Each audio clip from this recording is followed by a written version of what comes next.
Bismillahirrahmanirrahim. Assalamualaikum warahmatullahi wabarakatuh. Alhamdulillahilladzi arsala rasulahu bilhuda wa dinil haqq liyudhhirahu ala dini kulli wa kafa billahi syahida. Asyhadu an la ilaha illallah wa asyhadu anna Muhammadan abduhu wa rasuluhu la nabiyya ba'da. Allahumma salli ala Muhammadin wa ala alihi wa sahbihi azma'in. Amma ba'd. Qala Allah Ta'ala fi Qur'anil Karim, a'udzu billahi minasyaitonir rajim. Wa min ayatihi an khalaqalakum min anfusikum azwaja litaskunu ilaiha wa ja'ala bainakum mawaddata wa rahma. Inna fi dzalika la ayati liqaumi yatafakkarun. Shadaqallahul azim. Insan mulia, pendengar radio Suara Hati yang dipancarkan dari Suparjan Mangun Wijaya 30 dimanapun Anda berada. Puji syukur kehadirat Allah Al-Khaliq, Al-Musawwir, Al-Mudabbir, Al-Hakim, Al-Adil, As-Sabur. Allah yang selalu sempurna ciptaannya, Allah yang maha segala, Allah yang keadilannya tidak pernah cacat. Hanya atas berkah, rahmat, dan kemudahan yang diberikan oleh Allah lah kita bisa kembali bersua di udara dalam acara Bengkel Samara Suara Hati. Samara adalah singkatan dari Sakinah Mawaddah Warahmah. Insan mulia, pada malam hari ini kita mencoba untuk membahas firman Allah yang termaktub di dalam Al-Quran Ar-Rum surat yang ke-30 dan ayat yang ke-21. Ayat ini seringkali dibaca, seringkali disampaikan oleh orang yang diamanahi untuk memberikan khutbah nikah atau pada saat memberikan mau'idhah hasanah pada acara-acara walimatul urs. Ada sesuatu yang memang secara luar biasa bisa kita kaitkan antara firman Allah ini dengan beberapa ayat yang lain yang terkait dengan persiapan-persiapan yang harus ditempuh oleh seorang hamba Allah manakala mereka ingin mewujudkan gharizatun nau'nya, manakala mereka ingin merealisasikan naluri untuk melanjutkan keturunan atau naluri untuk mencintai lawan jenis yang kemudian kita sebut sebagai pernikahan. Insan mulia yang dirahmati Allah, di dalam ayat ini Allah Subhanahu wa taala menjelaskan wa min ayatihi an khalaqalakum, dan di antara tanda-tanda kekuasaan Allah adalah Dia Allah menciptakan untuk kalian istri-istri atau pasangan hidup dari jenis kalian sendiri. Artinya insan mulia yang dirahmati Allah, dari ayat ini kemudian para mufassir, para ulama melarang atau mengharamkan pernikahan antara seorang manusia dengan golongan di luar manusia. Jadi kalau misalnya ada keinginan seseorang untuk menikah dengan lembu, ada seseorang yang memiliki keinginan menikah dengan kambing, menikah dengan jin, menikah dengan pohon, maka tentu yang seperti ini bukan merupakan realisasi dari gharizatun nau' sebagaimana yang dituntun oleh syara'. Dalam hal ini adalah Al-Quran maupun As-Sunnah. Jadi kalau kemudian muncul sebuah pertanyaan, apakah diperkenankan atau diperbolehkan seorang manusia menikahi jin, sebenarnya dari ayat ini sudah terjawab.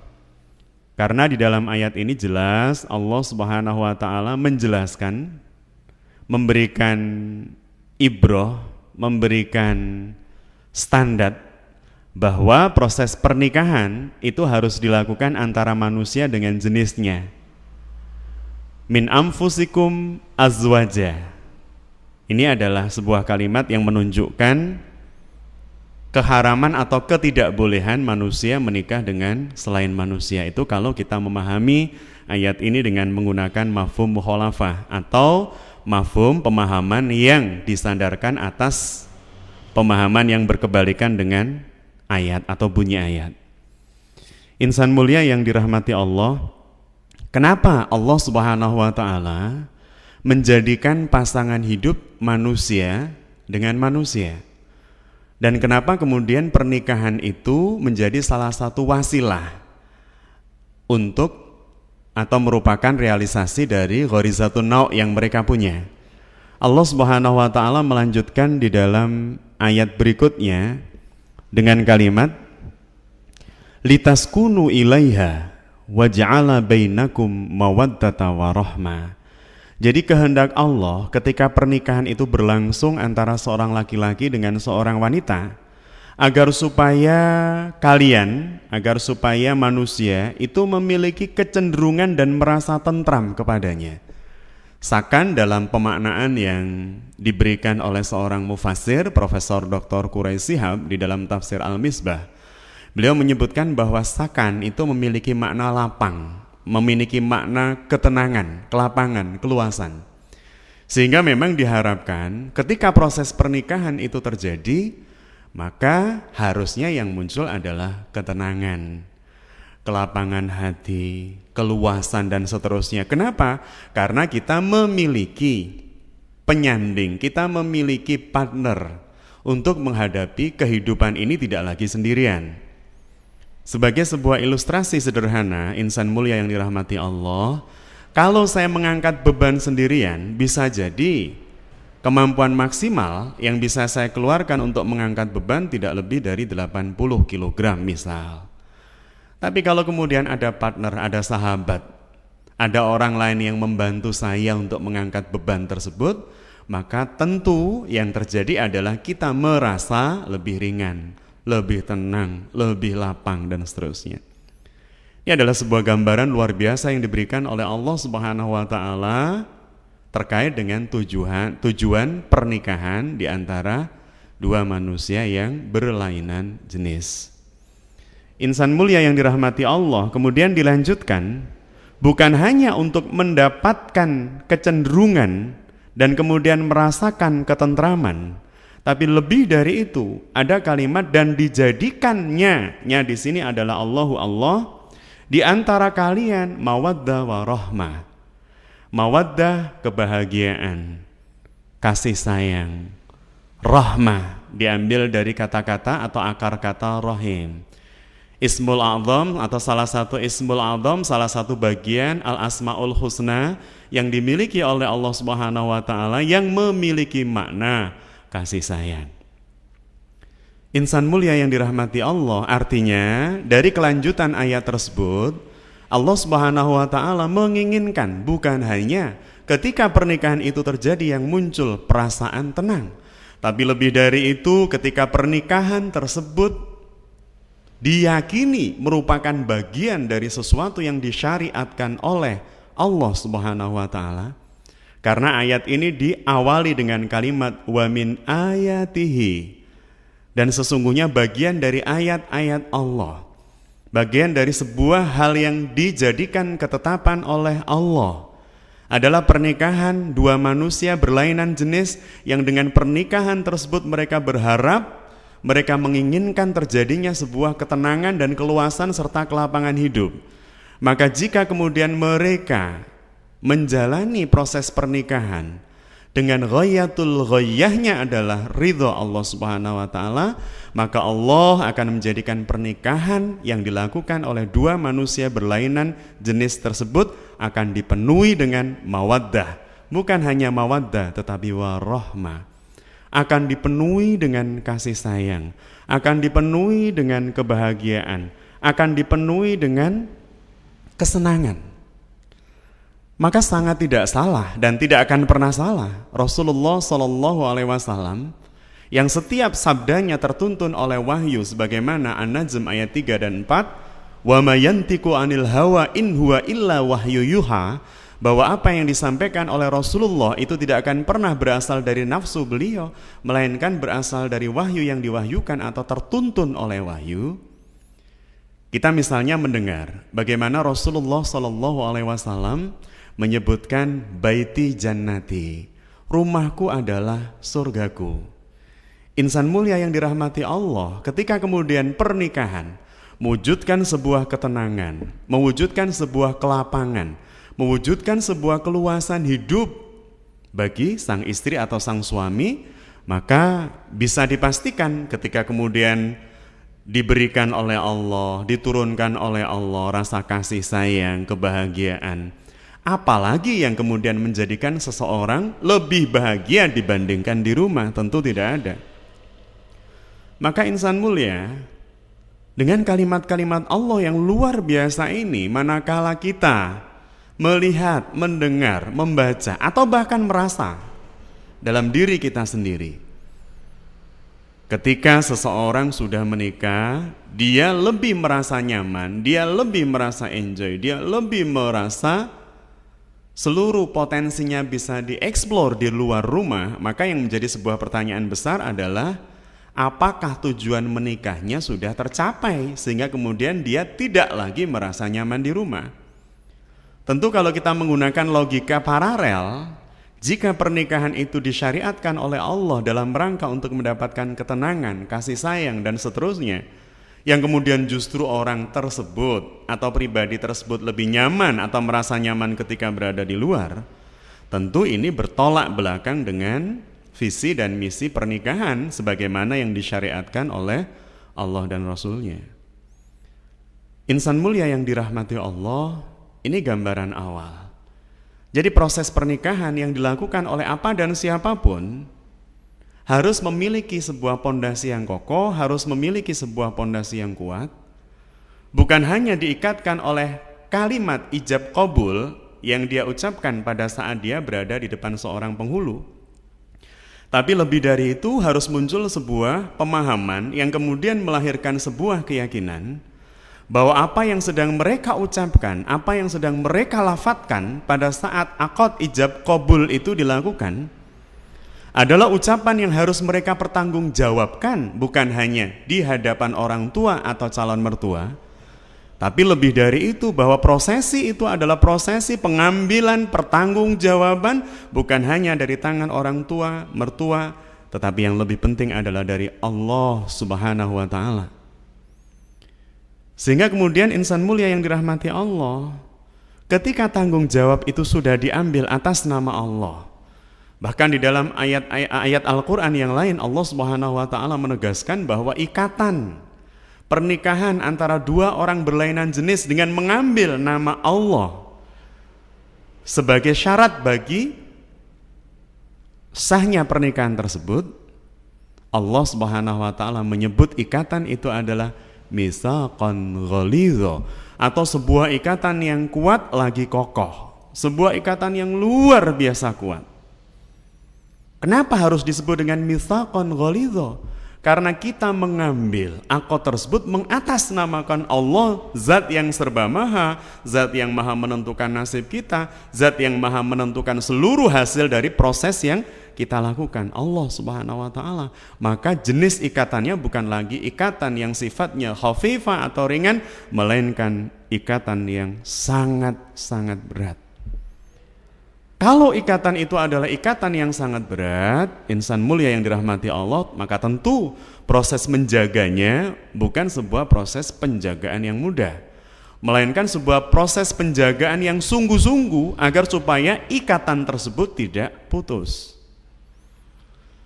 Maka jika kemudian kita kaitkan dengan fakta kehidupan keseharian orang yang sudah melakukan proses pernikahan, maka yang harus diikuti atau di follow up setelah proses akad nikah, ijab qabul itu dilakukan adalah bagaimana kemudian si suami dan si istri ini memahami apa kewajiban masing-masing dari mereka. Dan tentu yang menentukan atau yang memiliki sholahiyah untuk memberikan penetapan atas kewajiban, atas hak bagi seorang suami maupun istri adalah Allah.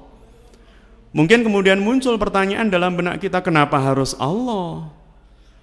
Karena ketika kita mengambil janji, mengambil akad dari pasangan hidup kita, kita menggunakan nama Allah, itu yang pertama. Yang kedua, sebagai seorang mukmin atau seorang muslim, minimal kita memiliki keyakinan bahwa kita dicipta oleh Allah. Maka jika kita dicipta oleh Allah, yang paling memahami kebutuhan, yang paling memahami kekurangan, yang paling memahami potensi setiap diri adalah Allah Subhanahu wa Ta'ala. Dan kita juga memiliki sebuah keyakinan yang utuh bahwa jika kita mengandalkan hanya diri kita untuk menyelesaikan sekian banyak problem masalah, muskilah yang kita hadapi pada saat kita sudah membangun rumah tangga, tentu tidak akan pernah mampu dan tidak akan pernah bisa. Karena yang namanya manusia, meskipun dia adalah makhluk yang paling sempurna yang diciptakan oleh Allah, dia tetap makhluk. Makhluk itu berarti dicipta itu berarti punya sekian banyak kekurangan dan kemustahilan untuk melakukan sesuatu.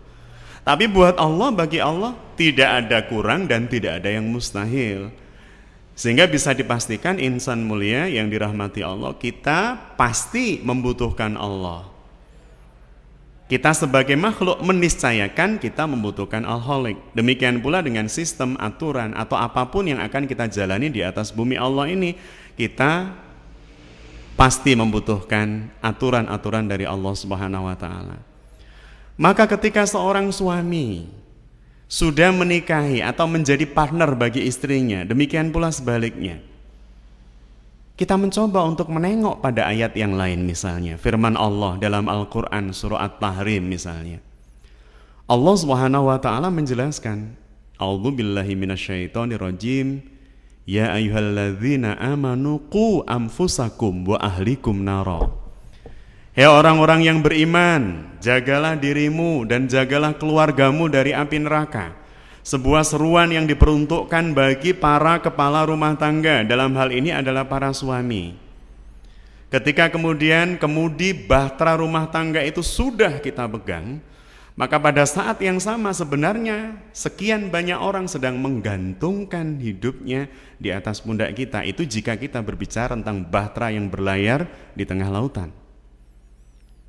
Maka tentu rumah tangga yang kita bangun jauh lebih layak untuk kita fikirkan keselamatannya. Dalam hal ini adalah anak dan istri kita dari lautan kehidupan yang bisa menyeret mereka dalam kemurkaan Allah Subhanahu wa Ta'ala.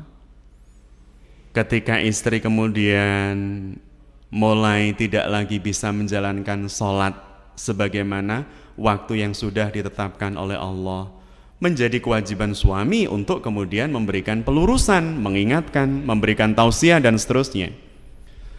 Demikian pula sebaliknya, karena sang istri ini adalah partner bagi suami.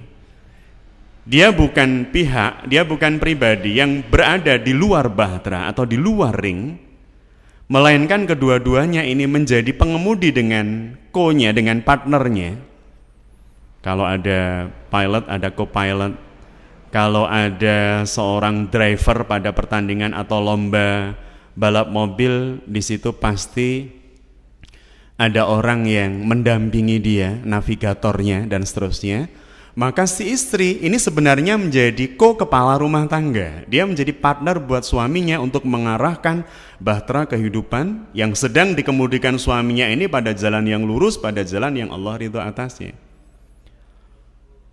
Sekali lagi insan mulia yang dirahmati Allah, maka menjadi kewajiban untuk seorang ayah, seorang suami melakukan pelurusan-pelurusan manakala terjadi pembelokan jalan, pembelokan arah. Ketika arah dan jalan itu sudah kita tetapkan, ini loh yang akan kita lalui dan ini loh yang akan dilewati oleh keluargaku untuk sampai pada tujuan yang Allah ridho atasnya. Insan mulia yang dirahmati Allah, ini satu hal, ini yang pertama. Artinya pemimpin rumah tangga itu tidak diperkenankan ada dua.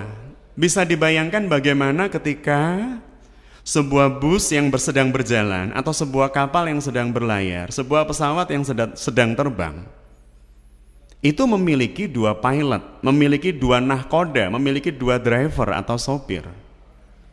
Mereka masing-masing memiliki dan merasa memiliki kewenangan yang sama. Di satu sisi, si suami merasa, aku adalah pimpinan rumah tangga yang berhak mengarahkan kemana bahtera rumah tangga ini akan bergerak. Si istri, dengan bekal atau dengan perasaan bahwa saya sudah menguasai ilmu manajemen rumah tangga modern, dan dalam era yang tidak lagi mempertentangkan gender, Anda laki-laki, saya perempuan, kita semua sama dicipta oleh Tuhan, maka untuk mengarahkan bahtera ini saya pun memiliki hak dan kewajiban yang sama dengan Anda. Jika kemudian yang terjadi seperti ini, bisa dibayangkan ketika seorang sopir menginginkan jalan yang akan dilewati ke kanan sedangkan yang satu ke kiri, karena masing-masing orang memiliki kepala yang berbeda, cara berpikir yang berbeda meskipun mereka suami istri. Tentu ada di antara cara berpikir, proses berpikir dan seterusnya yang sangat ditentukan oleh pengaruh pengalaman, lingkungan sebelumnya dan seterusnya, bisa memastikan pemikirannya tidak akan bisa sama persis. Lah kalau sudah seperti itu, satu pengen belok kanan, satu pengen belok kiri, apa yang terjadi? Yang menjadi korban bukan hanya si sopir, tapi juga penumpang. Dalam hal ini adalah anak-anak kita atau orang-orang yang ada di dalam tanggungan kita. Insan mulia yang dirahmati Allah, gambaran yang paling sederhana dari apa yang saya sampaikan tadi, bahwa seorang laki-laki memiliki kewajiban untuk mengarahkan bahtera rumah tangganya karena dia adalah nahkoda, karena dia adalah pimpinan rumah tangga. Kalau dalam Quran surah An-Nisa Allah menyebutkan ar-rijalu qawwamuna 'alan nisa, bahwa laki-laki itu qawwam, pemimpin, pengendali. Pada saat yang sama, Allah Subhanahu wa ta'ala juga memberikan rambu-rambu agar supaya sang nahkoda ini tidak sembarangan mengarahkan perahunya, membelokkan layarnya dan seterusnya. Allah sudah memberikan penegasan-penegasan. Contoh sederhana, ketika seorang suami akan memperlakukan istri, maka Allah sudah memberikan bingkai wa ashiruhunna bil ma'ruf. Dan perlakukan pasangan hidup kita itu dengan cara-cara yang ma'ruf. Mereka akan makan apa yang kita makan, mereka akan mengenakan pakaian sebagaimana kita.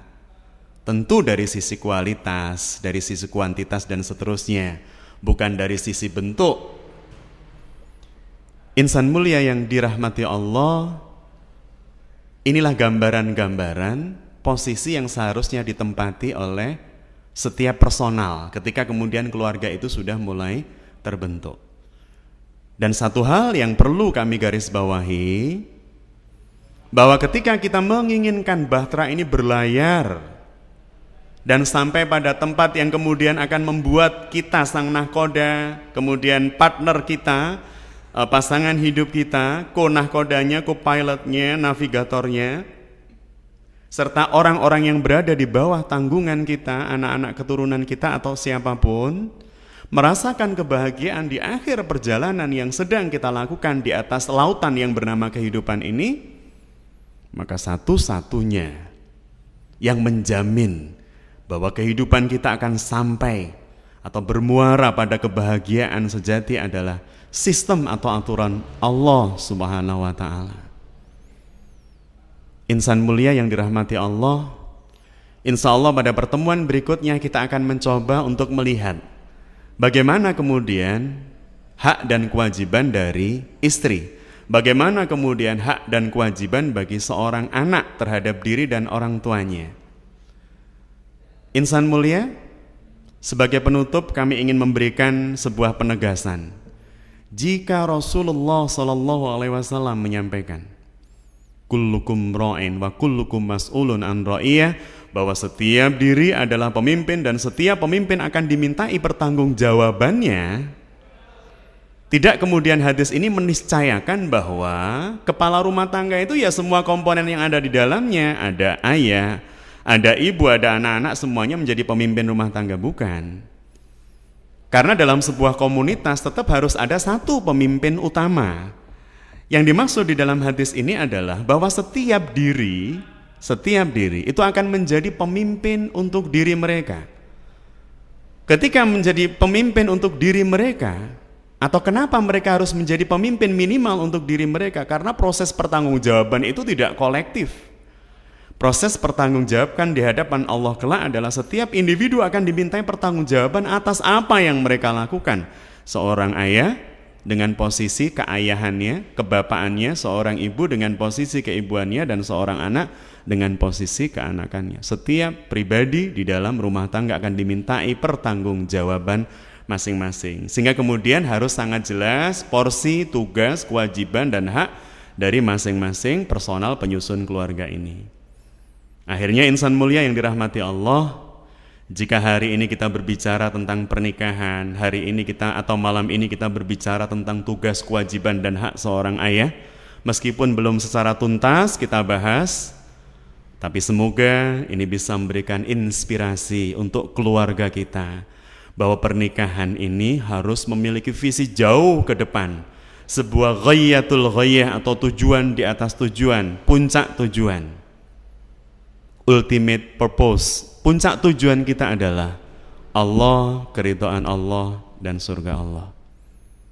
Insan mulia yang dirahmati Allah, kiranya kita mampu menjadikan keluarga kita keluarga yang sakinah, mawaddah warahmah, keluarga yang selalu mampu memenuhi setiap aktivitas mereka dengan sebuah tujuan, bahwa aktivitasku ini akan aku peruntukkan Allah Subhanahu wa ta'ala. Salam sukses mulia, semoga setiap hari selalu lebih baik. Billahi taufik wal hidayah, wallahul muwafiq ila aqwamit thoriq. Assalamualaikum warahmatullahi wabarakatuh.